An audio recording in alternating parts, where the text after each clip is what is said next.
Life ఒక్క సెకండ్లో మారిపోతుంది మన మిస్టేక్ లేకపోయినా సరే. మార్నింగ్ నేను ఒక షాకింగ్ న్యూస్ విన్నాను. అది విన్న తర్వాత ఒక్క సెకండ్ నేను అలా ఉండిపోయాను, షాక్లో ఉన్నాను. మా క్లోజ్ ఫ్రెండ్ ఒక అతనికి యాక్సిడెంట్ అయింది. ఇప్పుడు కొంచెం బాగానే ఉన్నారు, ప్రాబ్లం ఏం లేదు, ఆ దేవుడి దయ ఉంది కాబట్టి.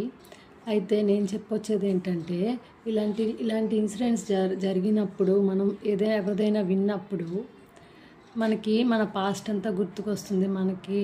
మనకి మన పాస్ట్లో ఇలా జరిగింది ఒకసారి, మనం కూడా ప్రాబ్లమ్స్ని ఫేస్ చేసాము అని మనం పాస్ట్లోకి వెళ్ళిపోతూ ఉంటాము.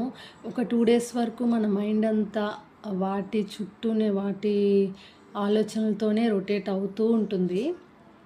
అయితే డిస్ట్రాక్ట్ అవ్వడానికి సాంగ్స్ పెట్టుకుంటాం, మూవీస్ చూస్తాం, అయినా సరే మన మైండ్ అక్కడే ఉంటుంది. నేను చెప్పొచ్చేది ఏంటంటే, ప్లీజ్ జాగ్రత్తగా డ్రైవ్ చేయండి. కోసం ఎదురు చూస్తున్న వాళ్ళు మీ ఇంట్లో ఉంటారు, మీ మీద డిపెండ్ అయ్యే వాళ్ళు ఉంటారు. బ్యాడ్ జరగడం జస్ట్ ఒక సెకండ్ చాలు, కానీ రికవర్ అవ్వడానికి, గుడ్ జరగడానికి చాలా టైం తీసుకుంటుంది.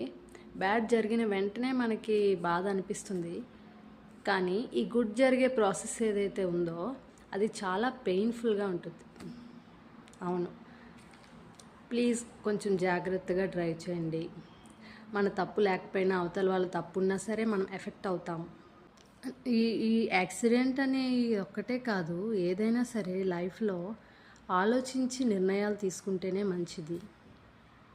అవును, ఎందుకంటే జస్ట్ ఒక్క సెకండ్ చాలు, లైఫ్ అంతా బాగానే ఉన్నట్టు అనిపిస్తుంది అంతవరకు, కానీ సడన్గా అప్సెట్ డౌన్ అవుతుంది. మనకి ప్రాబ్లమ్స్ వస్తాయి. వచ్చినప్పుడు మనం స్ట్రాంగ్గా నిలబడాలి. అవును, స్ట్రాంగ్గా నిలబడాలి. అప్పుడే మన పేషెన్స్ని దేవుడు టెస్ట్ చేస్తాడు. మనం ఎంతవరకు తట్టుకోగలమో ఆ దేవుడు చూస్తాడు. మనం నిలబడి ధైర్యంగా తట్టుకుంటేనే ఆ దేవుడి సపోర్ట్ మనకు ఉంటుంది. ఇది గుర్తుపెట్టుకోండి. బాయ్.